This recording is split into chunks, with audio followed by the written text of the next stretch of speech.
मैं कैसे के बाबा लमनाव हो,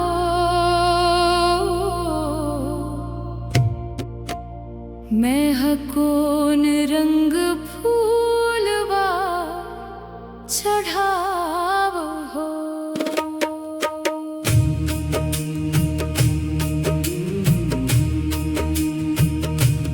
मोर मन उठते हजारों सवाल, मैं कैसे के बाबा लमनाव हो, मैं कैसे के बाबा लमनाव हो, मैं हकोन रंग फूलवा चढ़ाव हो।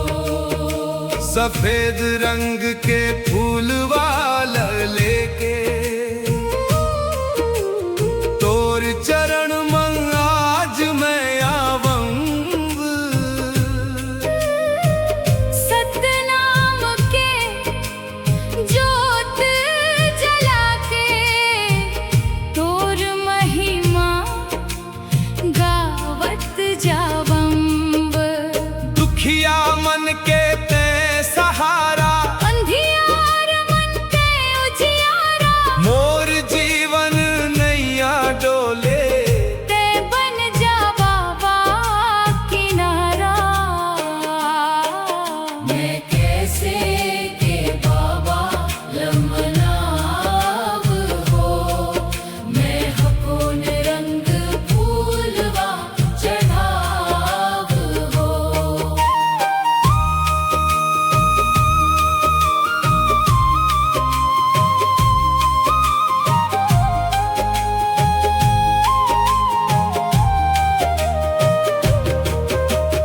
अमृतवाणी तोर सुहावन, सत के रास्ता बतलाए।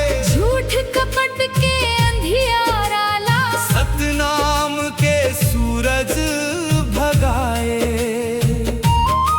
जैसे चंदा चमके गगन मन, तैसे नाम तोर जगमन। सुन ले बाबा अर्जी मोर, राख ले मोला अपने मन मन। मैं कैसे के बाबा लमनाव हो, मैं हकोन रंग फूलवा चढ़ाव हो।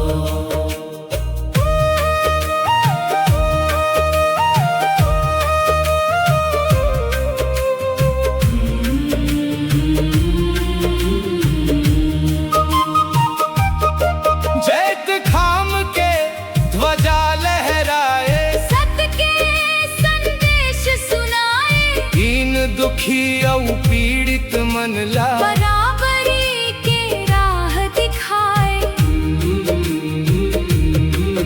तोर कृपा बरसत रही थे भक्तनों पर दिन रात, मोर घर आके सुख भर दे। कट जावे जीवन के घाट। मैं कैसे के बाबा लमनाव हो, मैं हकोन रंग फूलवा चढ़ाव हो। न धन चाहव न दौलत चाहव, तोर चरणन के छाव चाहव। जन्म जन्म के पाप मिटा दे, बस तोर भक्ति के नाव चाहव। जब जब संकट मोर आवे, तोर नाम मोला बचावे। सतनाम के मीठ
के।